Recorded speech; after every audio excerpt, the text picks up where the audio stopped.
Another adventure where I went up an ass. Oh, good. Are we having this fight again? Let me guess. You're gonna leave or throw a sulking fit? You think you know everything, Rick? Rick Sanchez isn't just a cartoon character. He's a burping embodiment of the universe's cruel indifference. And here's the kicker. You might have more in common with him than you think. Ever feel like the world's just one big cosmic joke? Buckle up, because we're diving into the nihilistic nightmare fuel that powers Rick and Morty. This isn't your average cartoon analysis. We're talking existential dread, multiverse theory, and enough scientific jargon to make your head spin. Ready to get swifty with some mind-bending philosophy? Fair warning, this stuff gets heavy. Alright, let's rewind the clock and take a look at Rick Sanchez before he became the nihilistic portal-hopping grandpa we all know and tolerate. I know it's hard to imagine, but there was a time when Rick wasn't drowning his sorrows in alien booze and belching mid-sentence. Picture this, young Rick Sanchez, his unibrow not yet furrowed with the weight of cosmic despair, his lab coat is crisp, his hair slightly less wild, and his eyes,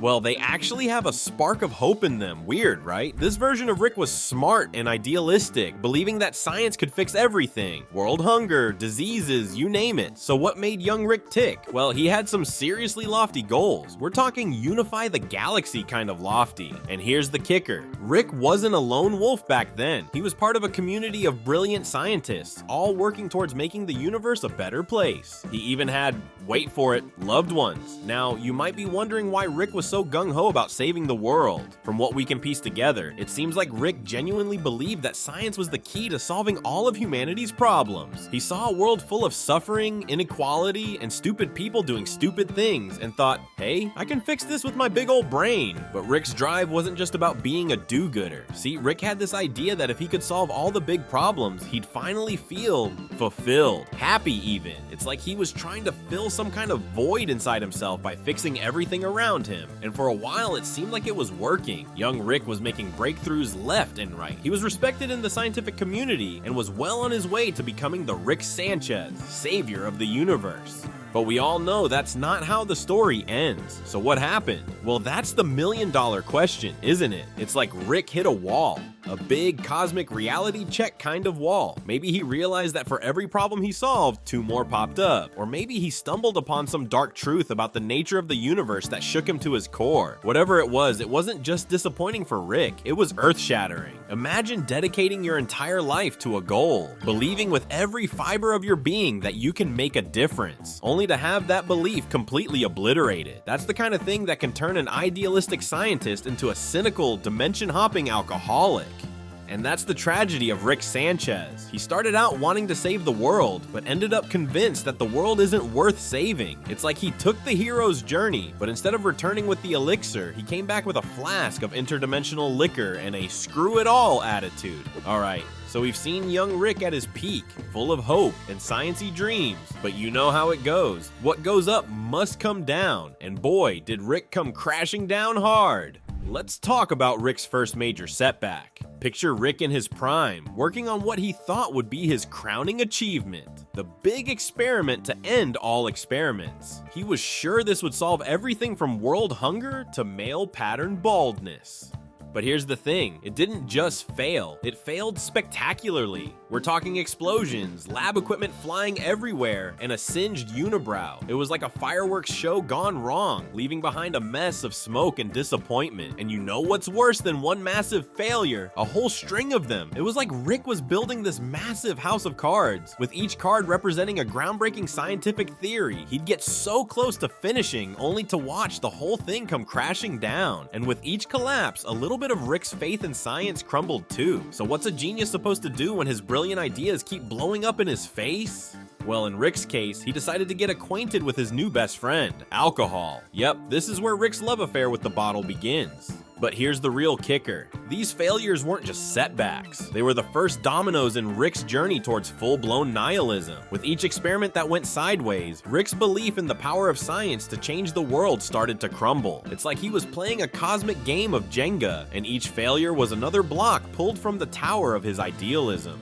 These failures hit Rick where it hurt the most, his ego. Remember, this is a guy who thought he could solve all the world's problems with science. And now, he couldn't even get his latest gizmo to stop exploding long enough to patent it.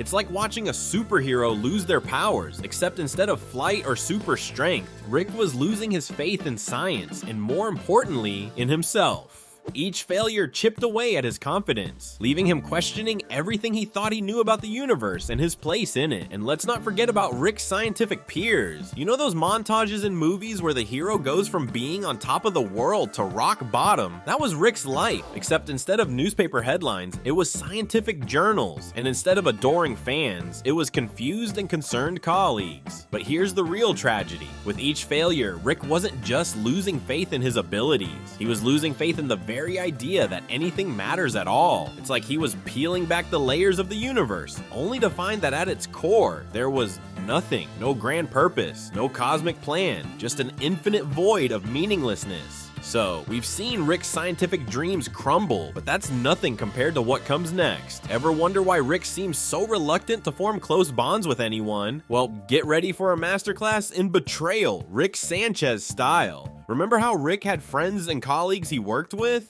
Yeah, about that. Turns out having people you trust is a luxury Rick couldn't afford for long. We're talking full-on backstabbing, et tu, brute level betrayal that would make Shakespeare wince. Picture this, Rick's working on a groundbreaking project with his closest colleagues. Everything's going great. They're making progress, celebrating breakthroughs. Then one day, Rick walks in to find them making off with all their research, and I mean all of it. But it gets worse. It wasn't just his colleagues. His mentors were taking credit for his work faster than you can say plagiarism. Even his family. Let's just say there's a reason we don't see Grandma Sanchez around in the show. It's like Rick's whole life turned into one big cosmic prank show, except no one ever jumped out to say it was all a joke. Can you imagine waking up one day to find out that everyone you thought had your back was actually stabbing it? That's Rick's reality. This betrayal fundamentally altered Rick's view on relationships and trust. If you can't trust your colleagues, your mentors, or even your own family, who can you trust? The answer Rick came to, no one. And if you can't trust anyone, why bother connecting at all? This is where we start to see the Rick we know from the show taking shape. The guy who keeps everyone at arm's length, who's always ready with a cutting remark or a dismissive burp. It's because he's been burned so badly that getting close to anyone feels like putting his hand back on a hot stove.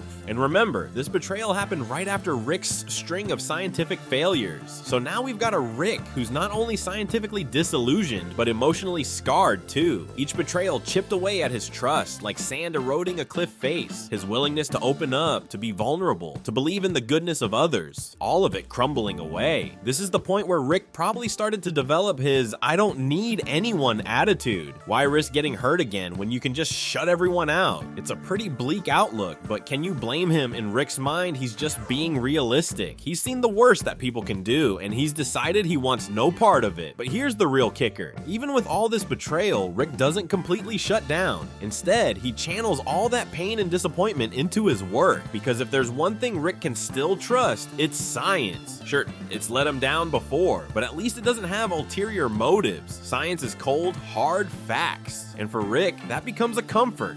Alright, so Rick's been through the ringer, failed experiments, backstabbing friends, the whole 9 yards. But hey, at least he's still got the universe, right? Well, about that. See, up until now, Rick was holding on to this idea that there was some grand plan out there, some cosmic purpose that would make all the crap he'd been through worth it. But nope, turns out the universe has one last gut punch for our boy Rick.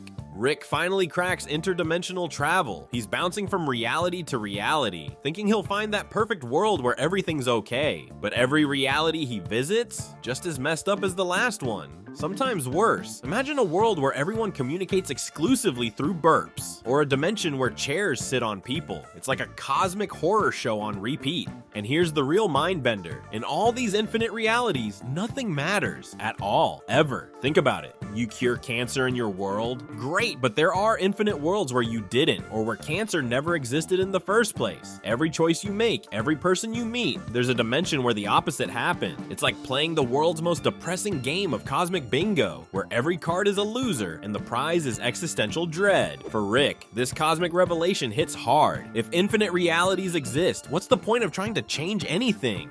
Why form connections when there are countless realities where those connections never existed? It's enough to make anyone want to give up. But here's the twist. In a universe where nothing matters, the only thing that does matter is what you choose to give meaning to. It's like that old philosophical question about the tree falling in the forest. If a Rick saves a world in a dimension where no one will ever know or care, does it still matter? This realization reshapes Rick's entire worldview. Why bother trying to be good when there are infinite versions of you being both better and worse?